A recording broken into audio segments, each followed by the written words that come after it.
इस अनंत ब्रह्मांड की सबसे पहली नारी कौन थी? शिव पुराण में वो अलौकिक कथा दर्ज है जो बताती है कि जब सृष्टि में केवल पुरुष थे तब भगवान शिव को एक ऐसा रूप क्यों लेना पड़ा जिसने पूरे ब्रह्मांड का विज्ञान और भविष्य हमेशा के लिए बदल दिया। ये कहानी है संसार के उस पहले पल की जब प्रकृति ने जन्म लिया था। कथा के अनुसार जब परमपिता ब्रह्मा जी ने सृष्टि की रचना आरंभ की तो उन्होंने अपने मानसिक संकल्प से कई मानस पुत्रों को उत्पन्न किया, लेकिन एक बहुत बड़ी समस्या थी। यह सृष्टि आगे नहीं बढ़ रही थी। मृत्यु और जन्म का कोई चक्र नहीं था, क्योंकि उस समय तक ब्रह्मांड में स्त्री तत्व यानी प्रकृति का कोई अस्तित्व ही नहीं था। बिना नारी के, बिना ममता और सृजन की शक्ति के ब्रह्मा जी की यह विशाल सृष्टि एक ठंडे और बेजान गृह की तरह रुकी हुई थी। सृष्टि के इस ठहराव को देखकर रचयिता ब्रह्मा जी ने परमेश्वर भगवान शिव का ध्यान किया। उन्होंने महादेव का आह्वान किया, हे त्रिलोकीनाथ, मेरी रची हुई यह सृष्टि नारी की ऊर्जा के बिना अधूरी है। ब्रह्मांड के निरंतर विस्तार के लिए मुझे परम शक्ति की आवश्यकता है। ब्रह्मा जी के इस आह्वान को सुनकर महादेव परम ज्योति के रूप में प्रकट हुए और तब एक ऐसा महाचमत्कार हुआ जिसने ब्रह्मांड के कण कण को ऊर्जा से भर दिया। महादेव के भस्म रमे शरीर से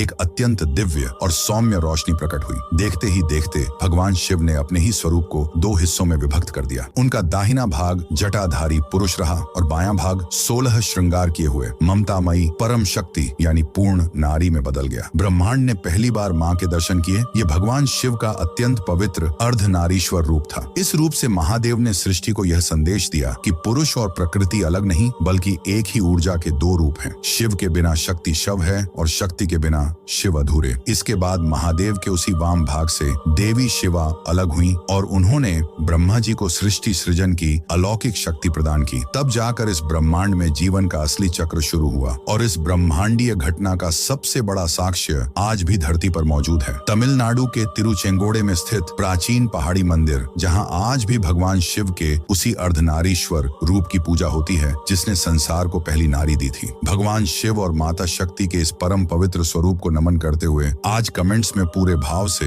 जय अर्धनारीश्वर जरूर लिखें।